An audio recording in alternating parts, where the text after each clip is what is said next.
Folks, we're back. This is Steve Sanson and Stephanie Phillips with another episode of Veterans in Politics. Today we have Marty O'Donnell, candidate for Nevada's 3rd Congressional District. But before we get to Mr. O'Donnell, Ms. Phillips. Thanks for joining us, everybody, and thank you to our sponsors. We have Semperfi Heating and Cooling. Get in touch with them if you need your system checked. Their website is callsemperfi.com, callsemperfi.com. We also have Henderson's mayor, Michelle Romero. She's running for re-election. Her website is votemichelleromero.com, votemichelleromero.com. We also have Cody K. Whipple. He is running for Congressional District 4. His website is codykforcongress.com, and that's the number 4, codykforcongress.com. And if you would like to advertise on our show, see, Marty, there's a spot right there for you. If you are first to advertise with us in your race, we will not advertise your opponents. So candidates out there, get in touch with us on that. Also, don't forget to grab your copy of Steve's book, How to Navigate Nevada's Family Court System. If you do not have an attorney, see, there you go. You got the idea. Yeah, I'll get a big one. Yeah. If you don't have an attorney and can't afford one, grab your copy of this book on Amazon. It's $14.99. This is a self-help book. It will help you navigate that court system. Also, check out our merch store. We have merch store at vipimerch.com, vipimerch.com. There's all kinds of fun stuff on there for you to look at. And also grab your tickets to our Valentine's Day Ball. It is on February 7th of 2026. The link to the tickets are on our Facebook pages. And also, if you are in need of a campaign manager or consultant, the campaign season is heating up. Our website is vipiconsulting.com, vipiconsulting.com. And for my rant real quick, all of you out there with LLCs, I was going to refer a business to somebody the other day, and their LLC was in default with the Secretary of State. Make sure your LLCs are current, and also you have to have a local business license. Make sure you have business licenses, and that you are paying your personal property taxes with the assessor on your business items that you use for your companies. And I would also say this, I see candidates do this, I see businesses do this, buying fake followers on social media. And they don't really help engagement because they're fake, and people know because your followers go up 10, 20,000 magically overnight. So anyway, organic is better. They are real people. Connect with them and make sure all of your licenses are up to date so that people can refer your businesses.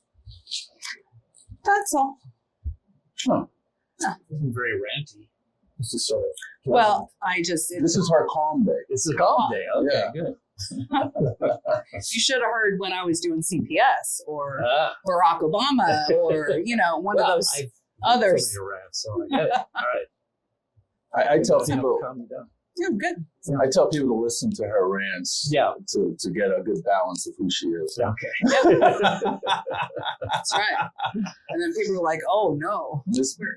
O'Donnell. Yes, Steve. Could you give us a bio, please? Well, a bio.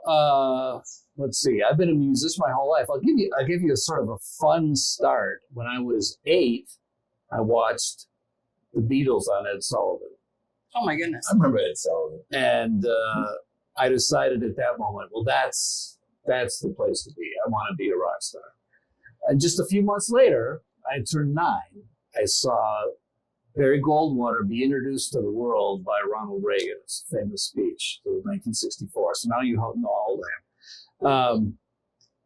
And I was like, I think I'm a conservative. And I told my mom, I'm a conservative. I believe that in my heart, I know that this guy is right. Barry Goldwater. Luckily, since I saw the Beatles first, my career ended up being music. So I spent the next many years in music. But if I had seen Barry and Ronald Reagan first, I might have gone into politics right from the beginning, which I think would have been a disaster. So I went into music. I ended up getting to work with Paul McCartney like 50 years later. We worked together for 2 years.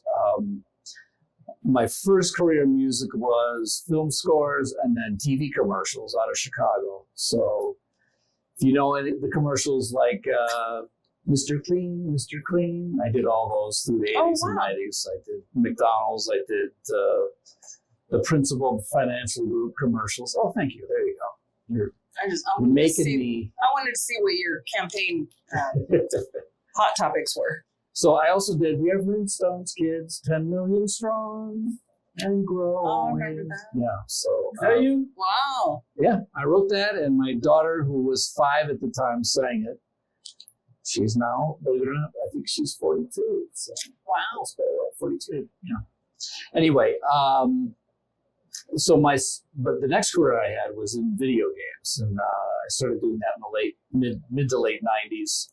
I was scoring and doing sound design for video games. I did Riven, which was the sequel to Myst. If you ever played Myst, do you remember that game? Anybody? No? Mm-mm. I'm not a gamer. Somebody I'm not out a there, gamer. you remember Myst.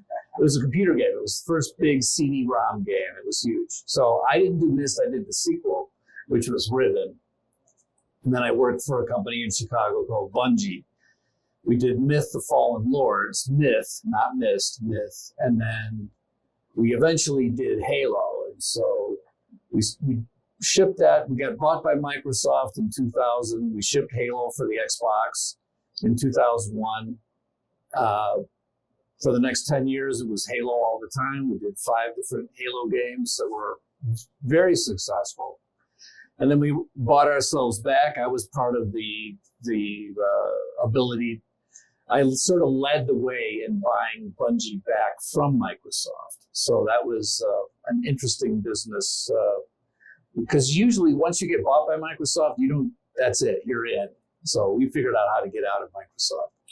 Got our independence back, made the next game called Destiny, which lasted for 10, it's still going right now today. But I moved on from Bungie, started my own, another company called Highwire Games. We did a PlayStation VR game called Golem, and then we made a game called 6 Days in Fallujah, which I think you would enjoy it. We interviewed, well, because you're a Marine, former Marine, right? I mean, There's once no a such Marine, thing. yes, right.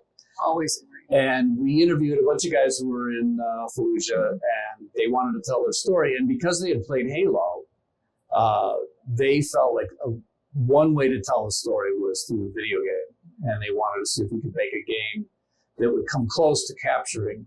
You can't, obviously. You're sitting there with a controller in your hand and you're looking at a screen. It's not war. But we felt like so many You can't games. get killed.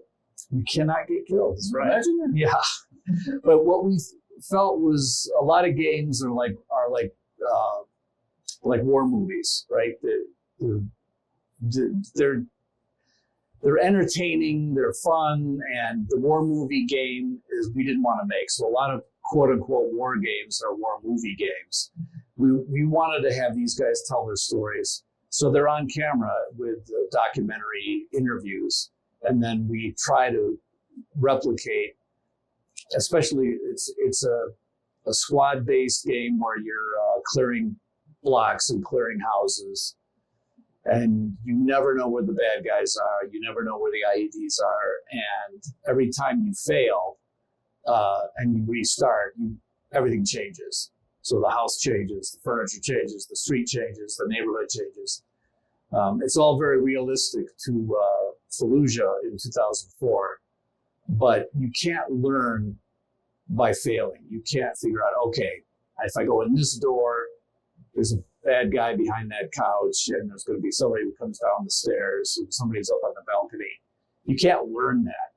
Every time you fail, it's all new. So you get air support, just blow it up. Well, you can call in some of that. There are some missions where you call in some stuff, but it was for me. It was I learned a lot about. From their stories, like what it was like, what they felt every time they had to go to a door that they didn't know was on the other side of the door. It must have just been horrible. So anyway, that brings us up to today. Now I'm in politics. So. And what made you want to run for Congress? Well, my 3 grandsons are born right here in the district. My daughter has a 501c3. She has a charitable organization called Foster Kinship. And she suggested I should she knew I was interested in politics. I was contributing to some candidates and been following things very closely, and put me in touch with a guy named Rafael Arroyo who ran for state assembly. And I talked to him and asked him, how else can I help? And he says, I'll put you in touch with some of my folks. And so those folks ended up being Governor Lombardo's campaign folks. And they asked me, would you consider running for Congress? And I was like, no, like that's insane, but I'll think about it, because I kind of felt I had told them when I raised my daughters, I would say, the problem with Congress, especially House of Representatives, is people go there because they think this is a career, and it shouldn't be a career. You should go do your civic duty, accomplish something, and then leave. You should go back to your farm or your business or whatever. So I thought, if I'd been raising them, telling them that, and then somebody asks me, it was sort of like getting a jury duty notice in the mail, and I felt like I was obligated to at least consider it seriously. And I went back to the guys and I said, what's the next step? And they said, we'll have you meet with Joe Lombardo. And I did. And the governor was great. And we had a great conversation and convinced me to run. So you ran in the last cycle. I did. I got in very late in the last cycle. I'm learning things like cycles for District 3. Yeah. But you got a taste of it. And I got a taste of it, but I was like thinking one and done. I thought, well, I've learned what I wanted to learn. I fulfilled my obligation. Went to DC, talked to a bunch of folks in Washington, and I thought that would be it.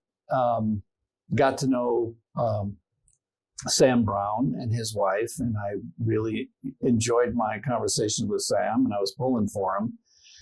And I know that you... Oh, it's all right. It's all right, Marty. I like to know who you We'll talk about it later. That's all public knowledge. You can look it up. Yeah. I'm a you don't want to Republican. No. I'm a Republican. I contribute to, I want to see Republicans win. When we first were coming to Las Vegas, it was, Nevada was a red state. And over time, I saw it start to turn purple and then, blue, especially with Harry Reid. And I think it's time for it to turn red again. So that's why I'm... How long have you lived in Nevada? Just almost 5 years, a little over 4. Yeah, coming up on 4.5, I think. Yeah. Why'd you come here? This is where my daughters are. My 3 grandsons are here, although one wasn't here. I have a 6-year-old, a 12-year-old, and a 15-month-old. Oh, welcome. They're all 3 grandsons. So both my daughters are here. We've been supporting my daughter. She's been here about 17 years. And we've been supporting Foster Kinship, which is her charitable organization, for the whole time. So we would be visiting here 4 or 5 times a year. So Mr. O'Donnell, yes, you've described your run as a side quest. Is that a true statement? No. That's not a true statement. No, I think at some point somebody was asking me, because I'm a gamer, if you know what a side quest is, when you have finished the main quest, there are a bunch of side quests that you probably didn't do. So you go back and do some of the side quests. It was probably not the greatest way to put it, but for me, at my age, I was ready to be sort of semi-retired. So I kind of feel like I accomplished what I wanted to accomplish in my career. And running for office, being in the House of Representatives, will be the final chapter in my in whatever this career is you call life. So that's how that came up. So I see it as a main thing now, as my main focus. So you're self-funding campaign. And I'm raising money, but I'm not going to let anybody outspend me. And you rejected PAC money. I'm rejecting. And I remember PAC. I remember another candidate years ago, Ken Wagner. He ran for Congressional District 1 several times. Was always in the general. Yeah. And he always rejected PAC money. Well, corporate PACs. And he never won. Yeah. All right. Well, let's see. It's the corporate PAC money. I'm not a big fan of giant corporations. I am a fan of working class, middle class, small business owners to me, I talk about that as the goose that lays the golden egg for the country. Like that is where the prosperity, that's the golden egg that we, have been depending on for the history of our country. And I think we've been mean to the goose for a long time. There's too much bureaucracy. There's too many regulations. The taxes are too high. And it doesn't help, for government to just keep bloating and getting bigger and bigger. It has to be mean to the goose that lays the golden egg. And I think it's time to be nice to the goose. If you want more golden eggs, you got to be nice to the goose. So I'm not interested in trying to solicit money from, the Microsoft PAC or Amazon PAC or whatever those things are. Now, there are a lot of PACs that I think are great, and they're political PACs, so I have no problem with that. So your net worth is estimated between 20 to 70 million Ooh, dollars. the high end is a little off there, but Okay, yeah. 20 is fine. It's 20. Okay. We can be at 20. How do you relate to Nevadans struggling with housing and inflation? Well, here's the thing. That even hearing that number shocks me, because this is not. Where's my CPA? Yeah, I did not. Cooking the books. He's cooking the books. I did not start out this way. I came by this. I just turned 70. I am nouveau riche. Okay, That's probably where they got the 70 million. Yeah, yeah. They mixed up my age. I did some stuff that was very successful. I worked for some successful places and projects, and I ended up having to even have some, pretty knockdown, drag out business lawsuits. One of which was somebody tried to take my founder's stock away, and I fought for it and won it back. And then Sony bought the company that I got the founder's stock in, and then suddenly, I had money. So I've been middle class my entire life, worked for everything. So there's never going to be a problem with me identifying that. And what I believe and what I've seen, now I'm old enough to have grown up in a household where, one good job was enough. You only needed You're one not good Jamaican, job. right? No. They got like 5, 6 jobs. You see Live in Color back in the day? Yes, I How did. many jobs you have, man? You have one job, man. You lazy backside, man. You only have one job. You have 5 jobs, man. Well, I'm not sure we want to be, I think we want to become Jamaica. It used to be one good job was enough. Now, I don't believe, that only one job, or you should only have one job. But if you have a good job, it should be enough to raise a family, take a vacation, get some pizza every once in a while. The good pizza. Well, Not that Domino's pizza. Yeah, pizza. exactly. But I mean, I don't understand why it's acceptable. Like the normal that we've been accepting for the last couple of decades, is that everybody in the household has to work and they have to have 2 or 3 jobs and they don't get to see their kids anymore. And I just think that's insane. And we got to take those burdens off the normal working class, middle class, small business So you owners. work to live instead of live to work. Yeah. I like that Absolutely. philosophy. Yeah, that's what I believe. What do you think term limits should look like? I think there should be term limits on every stinking federal position. How about every seat?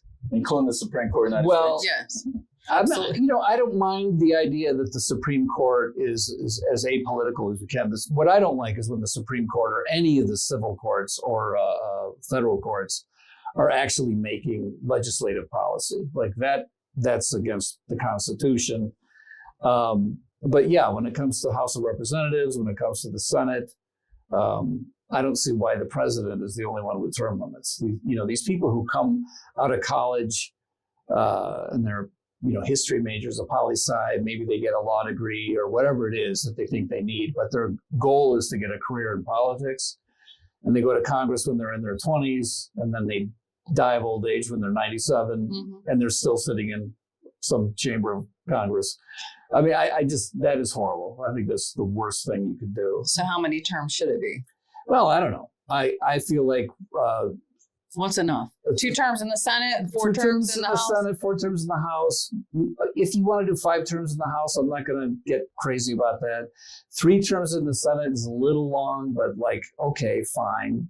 And I understand the longer you're in, the more power you have. But I feel like that sort of power, awarding people power in Congress simply because they've been around a while, I think that needs to go away. So it should be merit-based, and everybody should know that their time there is limited. So, especially listen, I can tell you exactly how I made all my money. I don't know how these Congress people make their money. I really don't. That's what we want to trust know. me, they go into Congress worth probably $500,000 or so. Mm-hmm. And then they do insider trading that they lock Martha Stewart up for. Should stop immediately. I would put an That's end how to they that make their money. immediately. Yeah. Mhm.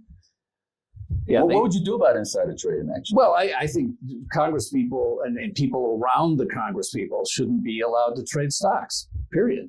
I just think they should put that in and that'll make them say, well, okay, I don't want to be here very long. I want to get back to being a regular person, and I can buy and sell and fail or succeed. But while they're in, I think it should be frozen. I think that stuff should be frozen out. What do you think the 3 major challenges is that face Nevada? Well, I think housing is a huge one, right? I think that the cost of housing is unacceptable. And the reason housing costs are high is because there's not enough housing. And I think that, is owned 80% the fact that Nevada has more government-owned land than and I don't any mean Black other. Lives Matter. No, I know. Bureau of Land Management. I learned that pretty That was quick. for the audience. Okay. There was a time, I remember earlier shows, I mentioned BLM. You got trouble for it? And somebody was talking about BLM, and I'm like, BLM? What are you talking about? Yeah. Well, what does the Bureau of Land Management has anything to do with this? And they go, no, it's Black Lives Matter. I'm like, Black Lives Matter? They need to sue. BLM Bureau of Land Management need to sue Black Lives Matter because of the acronym, because I remember when World Wrestling Federation, World Wildlife Federation sued the World Wrestling Federation. That's why now they're the World Wrestling Entertainment. Okay. That's how that came in, all right. because they got sued. Well, I mean, would you do that? Would you sue BLM?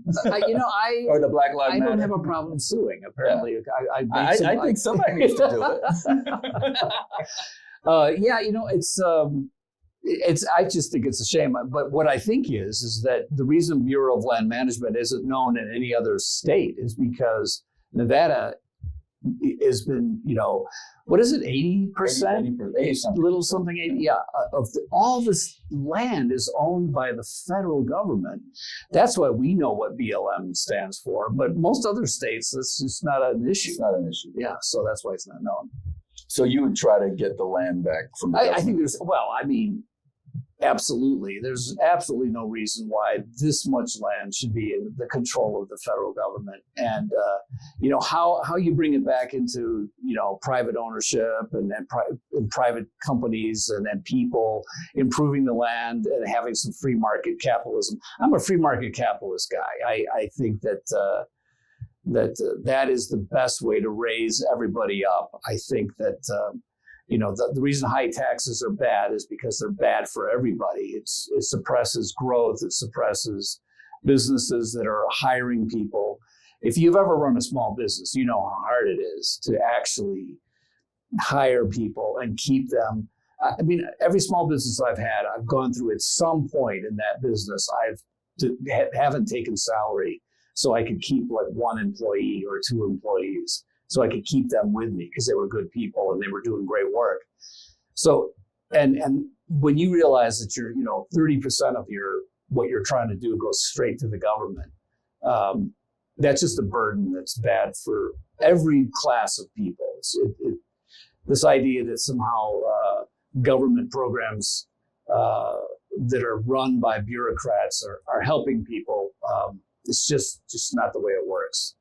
For the most part, I think most big government programs are exactly that. They're as efficient as, big corporations. They're not doing well for the small guy. So your Democratic opponent is Susie Lee, right? Yeah. What is she doing or not doing for you to enter this race?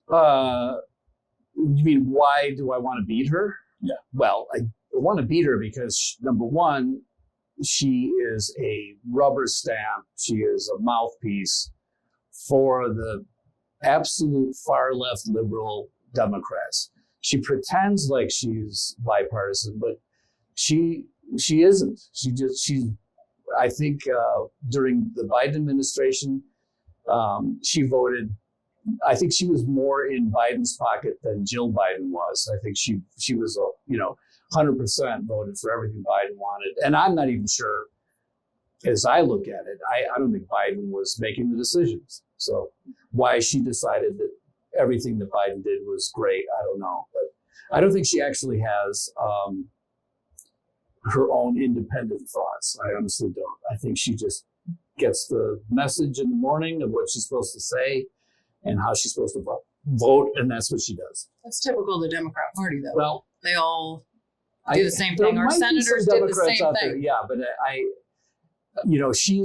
think she's extreme. And so I've talked to so many people who have tried to even get a meeting with her and talk about some of these, real issues. And she just blows them off. And then she does this stuff in Washington. She's made money. She's made money on stock trades. She has made money through legislation that she helped that got her husband, who's a casino owner, all sorts of special stuff. And so she's, I look at her record and I'm just like, she's got to go. So you talk about cutting spending and reducing debt. DOGE has done a pretty good job to start with finding fraud, waste, and where some of this money is going. So what would you do to further reduce spending? Well, I think DOGE I was thrilled to see what DOGE was doing. And I kind of believe that they got handcuffed. They didn't get to go far enough. And that's politics as usual in Washington. But they did get a good start. And I think they exposed Washington's absolutely abhorrent waste. One thing I learned, just even my brief time being around Washington, D.C. and the way politics is done, is there's no department of the federal government, and I'm not sure how it works on most states, but I guarantee you at the federal level, there is no incentive to save the government money. Mm-hmm. I even said, so how does this work? Congressman, how do they? And they were telling me, well, you get this much money and you get a travel budget and you get a staff. I'm like, a staff? What am I going to do with the staff? Oh, you're going to need 8, 9 people on your staff. And I'm like, okay, well, I don't think I'm going to need that. I'll do if I need 4 people, I'll do that. And then I'll save the government money. And they're like, they just laughed at me. Like they thought it was cute. And they're like, you can't save the government money. There's no such thing. The money just goes into the treasury. It's spent someplace else. There's no incentive to save money. In the Speaker military, Johnson there's no does. incentive to save money. Speaker Johnson does that. He doesn't spend all of that money. I think that's Stays great. in less expensive hotels. Yeah. All of that. So there are ways, But where does that money go that he's saving? There's no incentive other than he go can back save in the it. hopper. Well, that's what I'm saying. I think it should go back into Somebody else to spend it wastefully. Yeah, it should go away from the government and go into the taxpayers. So taxpayers, at the end of the year, what if you got your refund from your taxes, and then there was a little extra because 10 senators saved X number of dollars, and this is how we distribute it. Mm-hmm. What departments need to be cut? Do you agree with what Trump is doing with the Department of Education? Oh yeah, absolutely. Okay. What else should be cut? Well, geez, I think we should look at just about everything. We should look at the Constitution and the enumerated powers and say, why do we really need this agency, this federal agency, this department that could just as easily be handled at a much more efficient level, which is at the state level, at the local level. That's why the Department of Education is one of the newest and most wasteful, because it started under Jimmy Carter, and it was sort of a Jimmy Carter payback to the teachers unions, and it's grown completely out of control. I think the kinds of departments that you truly need 50 states, something that needs to regulate over all 50 states, because it might be so hard to do at the state level. We could look at that, but if we couldn't just like immediately cut 10% of all budgets, then there's something wrong. Of course we could do that. And then we could just eliminate several departments. So how about the IRS? Do you like when Trump says he'd like to abolish the IRS? I would love to abolish the IRS. Get rid of income or federal income tax and all that. So one of the things I'll tell you, as a conservative, one of the principles of how conservatives have historically told other people like me, what does it mean to be a conservative? You can have certain ideology, but it's also a methodology. So a conservative is going to do stuff carefully. And so I was taught to you want to do change carefully and slowly in the right direction, constantly sort of checking that you're going in the right direction because you're afraid of unintended consequences. So that's what I used to believe 100%, until I realized that because of that, every time conservatives have gotten close to the seats of power, they went slow, they became careful. Meanwhile, the progressives are just filling the coffers and filling the bureaucrats with people who think like them. They're constantly just pushing this other stuff forward. And the Republicans, or basically the conservatives, because I think there are conservatives that are not actually, or Republicans were not really conservative, but that's okay. Mm-hmm. Call them rhinos. Yes. So what I believe now is that I've changed my mind on this, because it's like we've gotten so far down the progressive disease and bureaucratic bloat that you needed somebody who was from the outside of the whole system. It was neither truly conservative, certainly not progressive. A man like Donald Trump, when I decided he was the guy back in 2016, at 2015 I was like, really, Donald Trump is the guy? He's like a TV guy and he's fun and he's entertaining. You're fired. Yeah, exactly. That's what I thought. So I thought, well, this isn't serious. But then I saw what he said. I saw who he was a champion of. I saw the people who started paying attention to him. And I thought, oh, this guy gets it. And now this year, it's been so wonderful to see him truly come in much more organized than I think he could have even been 4 years ago. He had 4 years to really think about how to hit the ground running. And he's a wrecking ball. He is a wrecking ball that is doing constructive things at the same time. So I haven't even really seen the thing that I would be scared of, which is unintended consequences. But I believe mature people can take care of unintended consequences. If something goes a little too far one way, that can be fixed. I love the fact that he's disrupting all the expectations. So I'm no longer that kind of conservative. I'm a Donald Trump populist. I think that's the way to go. Personally met President Trump? I have not yet. I came very close. I was at the inauguration. That's what this little button is here. Sorry. You said that you'd step aside if Donald Trump endorses another candidate. Why would you do something like that? Well, and is that a true statement, by the way? That's a totally true statement. Yeah, here's the thing. When I say I'm not a politician, all politicians say they're not a politician. So I get that nobody needs to believe me when I say that. It happens to be true. I'm just not, I came from business, I came from music, I came from all sorts of things. I'm not going to say things that I don't believe and that I won't follow through on. That's been my whole life. Everything I've ever promised, I did.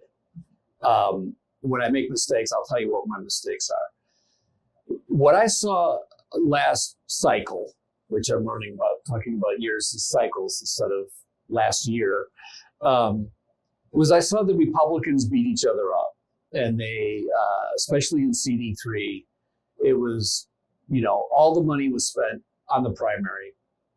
And by the time the primary was over, there was no gas left in the tank to go against Susie Lee, and she only won 51% of the vote.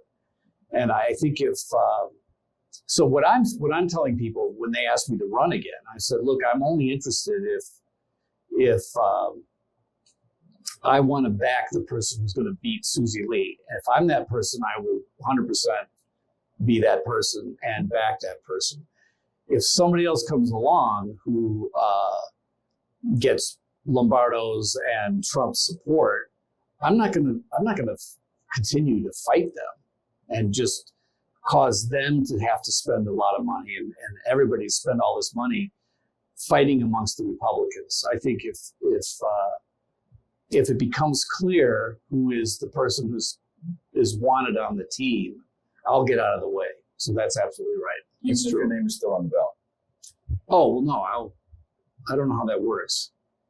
Can't you get your name off the ballot? No, they have a deadline. Oh, yeah, but I mean, that's next year sometime, right? Yeah. That's why I got in so early this time. I don't think that the president is going to endorse so early in the game. Well, I mean, we'll see. If you mean early, like he endorsed pre-primary in a couple of races last year. So I saw that happen. Oh, yeah. Not all of his endorsed candidates win. So that's true. Well, they win the primary usually. Adam Laxalt, Sam Brown, so on and so forth. In 2024, you finished fourth in the GOP primary, about 21%. What lessons did you learn? And what are you going to do differently this time? Well, the main lesson is don't get in late. I was the last one in. By the time I got in, especially the other three candidates, it was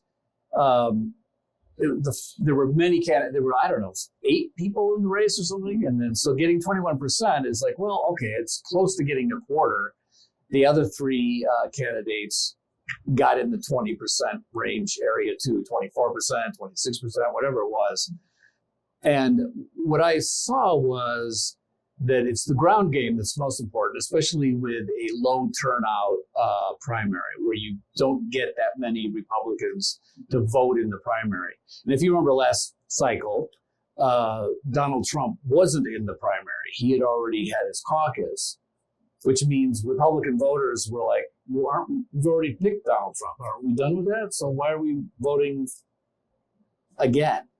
Low numbers. It was extremely low numbers, and that I thought, well, okay, I don't want to do that again. I want to get in early, and I really want to learn everything I can about the district, every neighborhood, every place that's District 3, and what are the people who, the Republicans especially for the primary, but what are the independents thinking about? What are the people who could potentially vote against Susie Lee and vote for me?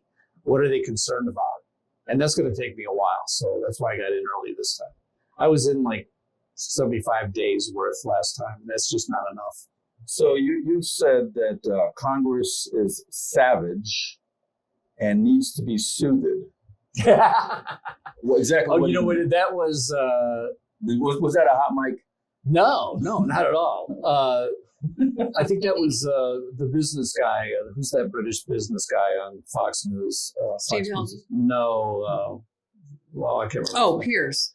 Not Piers Morgan, no. Another guy. Anyway, he was asking me something about, he was giving me the opportunity to do a musical metaphor because I'm a composer. And so he says, don't tell me you're going to make beautiful harmony in Congress. And I'm like, okay, well, I won't tell you. But I said, music has charms to soothe the savage breast. So that's from Shakespeare. And I've always believed that about music. So why not have a composer in Congress instead of another lawyer or another politician? Softens it out. It could soften it up. So that's what I meant by that. I was quoting Shakespeare. Oh, you were? Yes. So are you willing to work with if elected? Yeah. Are you willing to work with the Nevada Democratic representations, Cortez Mastos, Jackie Rosen, who are not up? Are you willing to work with those folks? I'm not sure this will be a learning experience for me. I'm not sure what it means to work with somebody who I probably disagree with that strongly. But I do know that in my career, I mean, I've been in, game development and entertainment side of things, and you don't find a lot of hardcore conservatives in that area. Are you willing to compromise? I'm willing to not, abandon my principles, but I'm always willing to talk to other people who think differently than me. Let's talk and let's find out where our common ground is. But that doesn't mean I'm just ready to compromise to get something done that maybe I don't believe in. So, but I'm absolutely willing. When I was in business, you always have some sort of team of people that everybody on the team thinks differently. But if you can cast a vision that people can get behind, then it's really, really interesting to have people who have different thought process and a different way of approaching things. And if you can get everybody moving in that direction, then sometimes really magical things happen. I don't know if that's, I'm not really sure why Jackie Rosen and Cortez Masto would be on any team with me. I'm not sure what that would be exactly. I'm probably going to have enough trouble being on finding a caucus inside the House of Representatives. So yeah, there you go. Do you agree with Trump with what he's doing with the border and ICE and deporting all these people? What's your feeling on that? Well, it's funny because you asked me what my three things were. My second thing would be the border, and I can't tell you how many years we all were saying, well, first things first, before we do anything to change, the legal immigration system, before we talk about any sort of legislation to fix immigration, we have to secure the border. And we were told for decades, well, that's a really hard thing to do. You can't do that. And then Donald Trump just says, oh, it just took the right president. And I'm like, thank God he came in and he fixed the border. It's secure. Did you go to the border in the last cycle? No, I didn't. Are you going this time? I probably will. Yeah. I want to see what's going on. Yeah. I mean, and I know that Nevada has a ton of immigrants and illegal immigrants. So I know that this is a really big deal.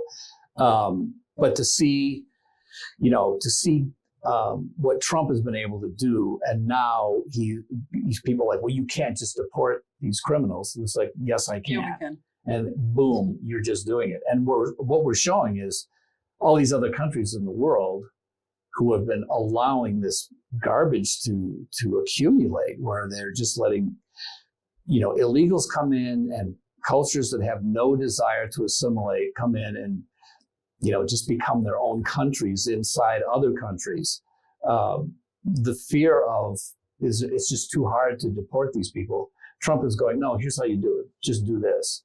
And now we're getting all these leaders in other countries going, we could do that too. Mm-hmm. I mean, it's wonderful. I always say to people, you could tell when somebody don't want to adapt to this country. First, they don't know our language. Right. They've been here 20, 15, 30 years and still don't know our language. Right.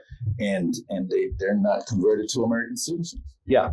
Yeah. I mean, why are they here? The thing is like we are the shining city on the hill, right? This is America, the United States. What it means to be an American, what it means to be free and prosperous is something that has attracted people for centuries, right? So it's like, this is an attractive place. Well, if you're attracted to something, then you come and I want to be that. I want to go from where I was and I want to be that. That doesn't mean you have to abandon every aspect of your culture. We don't want that either. We want the melting pot, but we certainly don't want to see someone come here and say, I hate America.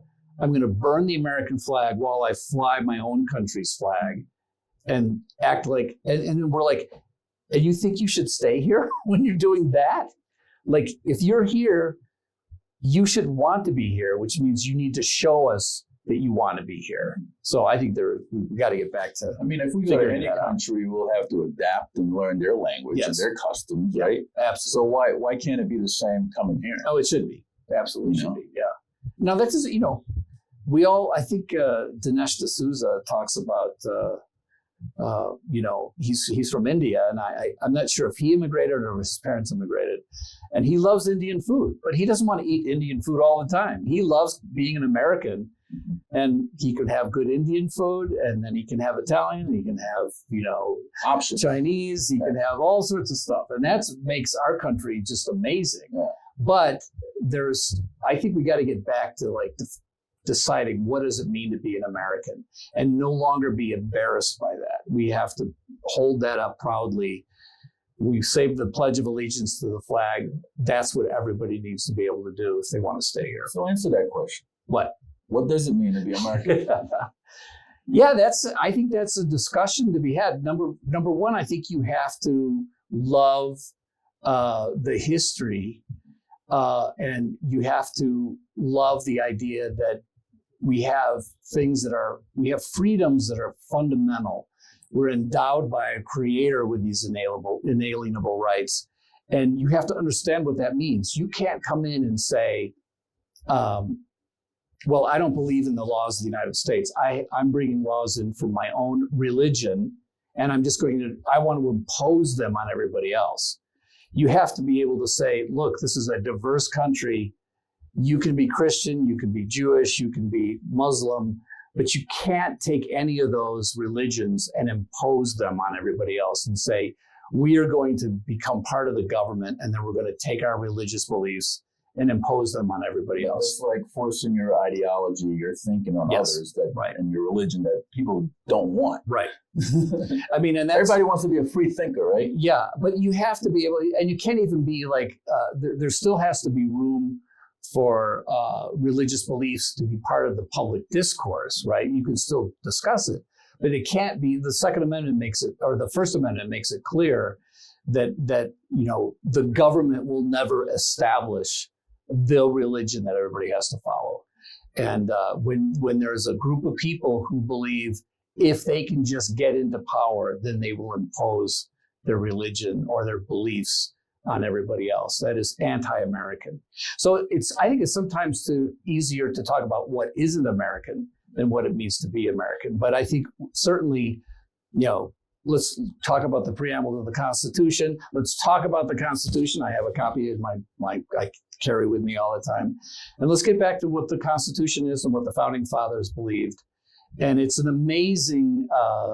an amazing amount of freedom that can be here. And the freedom itself is what attracts everybody. But when people are, they'll just about do anything. Look at the people coming from South America getting through that horrible little Panama area. I forget what the name of that zone is that they have to the canal? Well, not just the canal, but I mean, that whole area that connects South America to Central America. It's a really, really hard slog to you're risking your life doing that. And if you're spending all your money just to be hopefully be safe, and then you have trafficking and all these horrible things that are happening to people just so they can get to America. So there's still something that we have to fight for in America that is worth fighting for, and we can't just let people steal it away because they're here and they want to change it. No, but it's like California. They're coming over here, running away from all those high taxes, right? Yeah. And they bringing all that crap over here to our state of Nevada. Yeah. Why don't they just stay where they are and figure it out? I think they should stay, or if they want to come here, it should be, we want to come here because Nevada is a better place to be, and we're going to become, conservative Republican Nevadans. That's what I want to see from California. There's some good people in California, but we don't want the people who just want to get away from high taxes. We want people who want to have a different kind of life, and they can have that. That's funny. They want to get away from these high taxes. And but they don't see it. Yeah, and then they don't see that their politics are causing that. Yeah. So, and I'll tell you a quick story. I met Gavin Newsom in 2005. I was in San Francisco.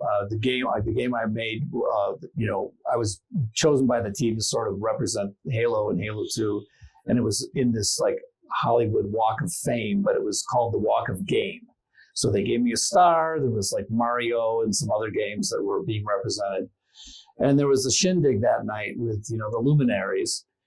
And I met this guy and, slick black hair with tons of gel and super white teeth and just the most fake politician I think I could have ever met. And I went to my wife that when I came home from that, I said, man, I met the most, ridiculous politician you could imagine. He would be straight out of central casting. If you wanted to cast somebody to be the buffoon politician, it was almost unbelievable. And I said, thank God he'll never get out of San Francisco. And now look at it. Well, I feel sorry for his pillowcase. Yeah. And then Well, when he we just run changes for one. He president, just changes it every morning. I think that's because, if he runs for president, I don't think he's got a snowball's chance. I really don't. no. He's just too far gone. So, and boy, I would love to see Steve Helton get in there and change. He's a good guy. California is one of those places that I mean, it's such a beautiful state. It can survive these horrible politicians. But I think there is a chance you get a decent governor in there. And I mean, Ronald Reagan was the governor of California. I mean, things could change very quickly if we had the right person in. Do you agree with Trump moving in the National Guard in these Democrat run cities, that crime is out of control? Well, crime is out of control. My first, 20 years of my career was in Chicago. And I personally experienced it even many years ago, how it was starting to go downhill, especially in certain neighborhoods. And the politicians just ignore it. What I love is what Trump did in DC, and he has all the constitutional power to do that. Mm-hmm. And then what he's saying now, I think is brilliant. We'll see what happens.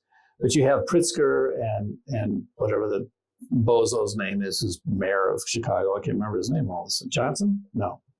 Something. Anyway, they're like, we don't want Trump. They just pontificate so ridiculously. And then Pritzker is saying, well, he's not going into the red states.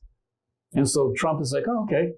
The red state governor wants me in Louisiana, so I'm going to go into New Orleans. And New Orleans is, of course, a Democrat run. Every high crime city is run by Democrats. Mm-hmm. Some of them are in states. Well, I mean, A lot of them gun-free zones. yeah. Well, That should tell you something. yeah. But my point is that if he gets invited by the governor, who can legitimately say we need federal help, federal troops to come into the city, then the mayor has nothing to say about it. Mm-hmm. It'll be the governor that says it. So I think, sure, go talk to one of the governors, what's his name, Abbott in Texas, and go into, one of the bad cities. There's not that many bad cities, but there are some tough cities in Texas run by Democrats, of course. But Chicago is a double whammy. That place It's is terrible. Chicago has had horrible Democrat run city for as long as I can remember, along with a horrible Democrat governor. So you got a double whammy for Illinois. And maybe at some point when Trump shows that he can go into red states with Democrat cities and make big changes, maybe one of these Democrat governors will ask him in to help him out. I mean, look at DC. Mayor Bowser is now praising Trump for... Not something. Yeah, I think it's great. Something. Yeah. Yeah. You accomplished something. And He's red pilling them. yes.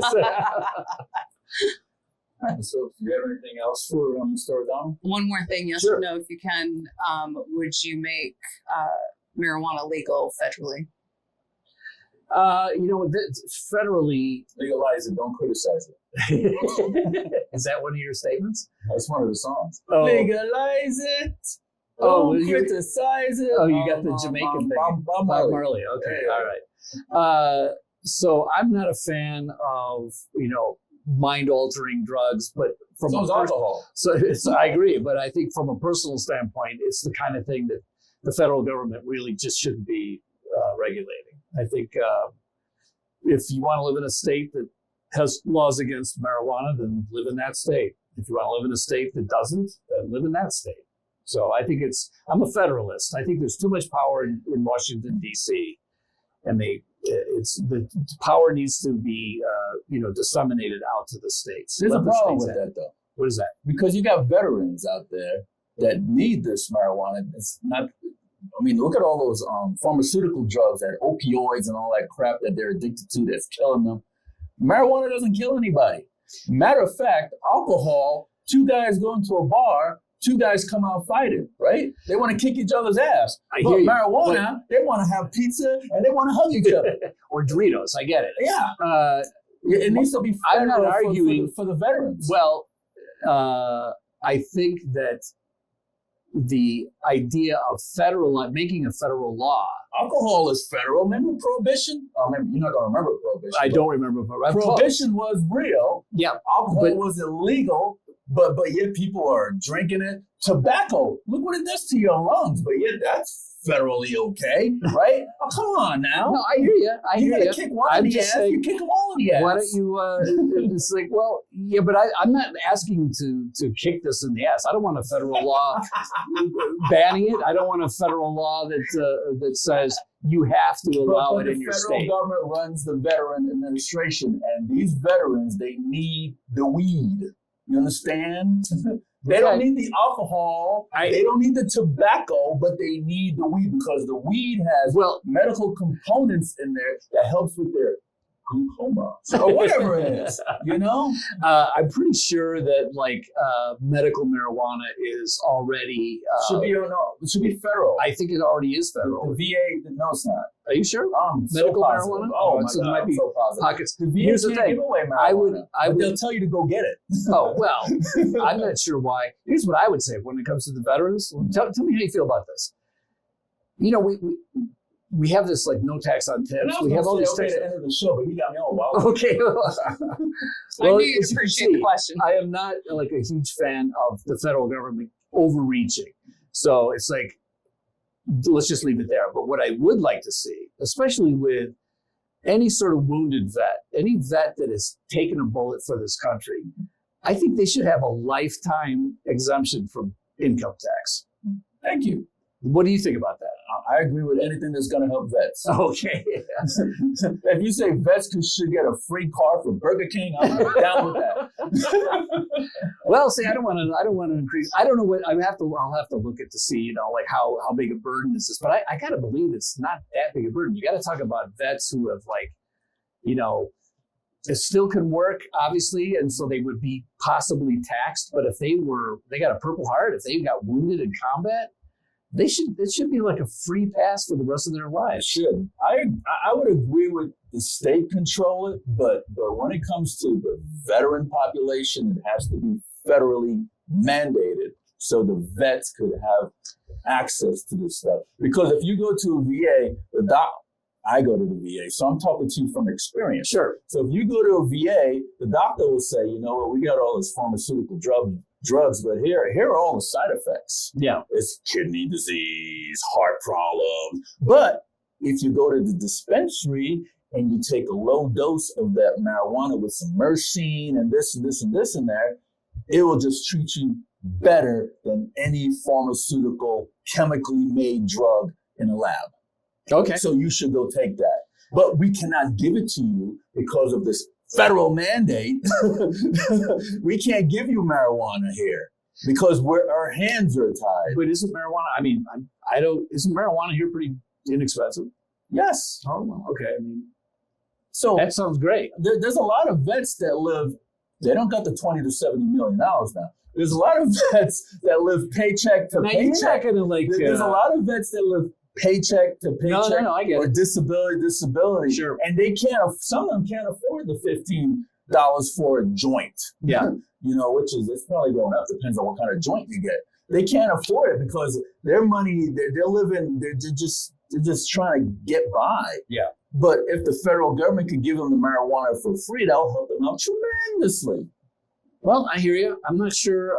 I'd have to actually literally look closely I've at been that. looking into it for years. I'm sure you have. Years. Okay. Yeah. Years. Well, I would still kind of rather see that money that would be spent on all of that stuff you're talking about be spent not at the federal level, but at the state level. And if it means that some vets who are in real trouble just need to move a county over or to a new place. Who wants to do all that? Well, a lot of people do. People move from California. And plus, look, a dispensary owner can't even put the money in banks because it's not federally regulated. So they can't move their money. So you know where they put their money?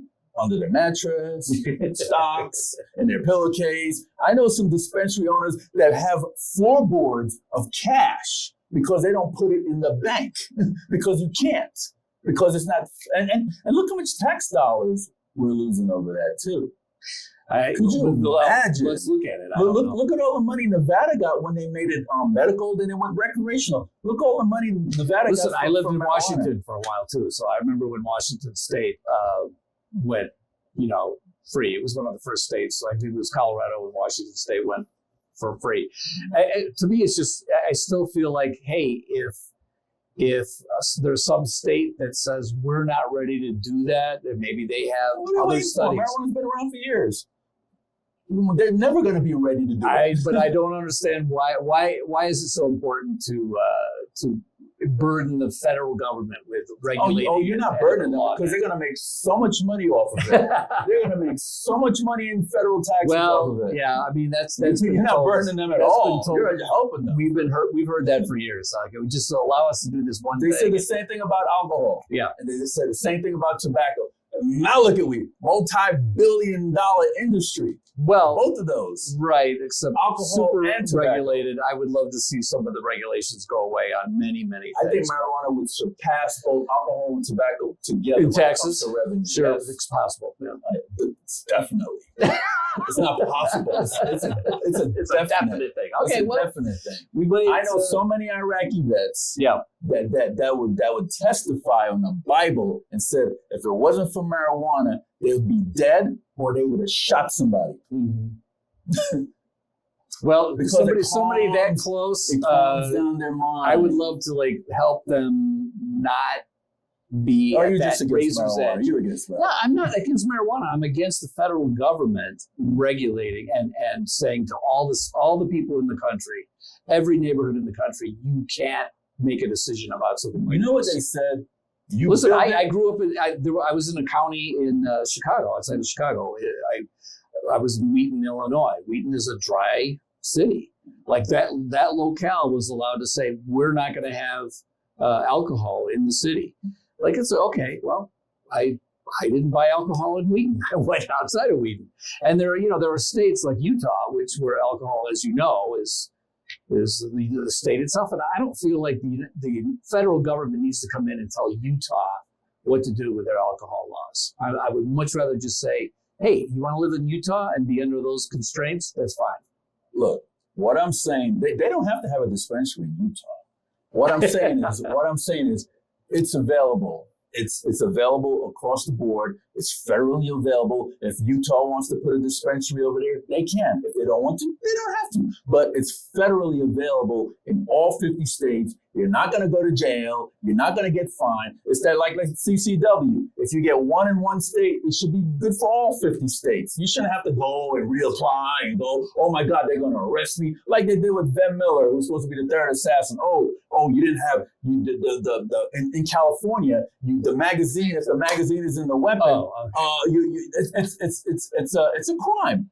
But in Vegas, in Nevada, magazine in the weapon, it's not a crime. You see what I'm saying? I do. You got to read a rule book just to go to another state. Well, let me just say, I will always defer to the federalist idea, which is the states. I would rather see that the states get to elect people to the state assembly and the state senate and get a governor or whatever the state system is, and let them have as much latitude as possible on just about everything. I feel like they'll make the best decisions for their people rather than have the federal government making all the decisions for everybody. I say lift the mandate. Don't call it a class 3 drug federally. Let the veterans get their damn marijuana and leave them alone. Now, if they don't have one in Utah, they could drive through Arizona. But let it be federally okay. That's all I'm saying. I hear you. Lift the mandate. And that way the federal government get all that money. Do you know how much billions of dollars they can get on taxes? Who was it? Bob Dole. Was it Bob Dole? Billions. No, not Bob Dole. Who was the guy? No, it was who used to be Speaker of the House. He used to cry all the time. Oh, he was a great guy. How many years ago? Permanent tan. Don't you remember that? That was permanent tan. Yeah, remember that guy that used to cry? Wow, somebody out there in Facebook land is gonna know what I'm talking about. Anyway, he went. Bob Dole went for the Viagra advertising. You probably don't remember that, but he did. And then this other guy, Speaker of the House, went heavily into marijuana and was a lobbyist, I think, for the marijuana folks. So, I don't have a problem with that. I have a problem with, mandating everything at the federal level. That's all. So Even if it means billions of dollars. yeah, even if it means billions of dollars, because I think there's a cost benefit analysis And to everything. saving veterans' lives. Well, to boot. Yeah, I mean, listen, if Talk to veterans about that issue. I talked to a lot of them Sure. when I ran, and they definitely have opinions about that. You go to the VA hospital in Pecos in 215, they'll tell you their opinion. And you yell out, hey, anybody say marijuana should be legal? You see everybody get up, even the ones with one leg, trying to get out of that wheelchair and raise their hand. They'll tell you, yes, I do it now. You know why? Because it saved my life. all right, well, that's, you know what? That's great. That's great data. It really is. I mean, it's like, okay, I'll look at that. But I don't think I'm going to have a lot to do with I think there are many things that come before that I want to see the power of the federal government less rather than more. So things that increase the power at the federal level, I'm not going to be a fan of. But yeah, saving veterans' lives, how are you going to be against that? You can't be against that. So make marijuana legal. Okay. Yeah, I have a hard time believing that's the only thing that's going to save veterans' No, lives. that's not the only thing, but that sure as hell will help with 65%. Okay. All right, I hear you. Ms. Phillips? I'm good. You opened that up, didn't you? I did. I have a bunch more, but it's all right. We'll let you off the hook. She probably did that deliberately. She presses the button. She got buttons on you. All right.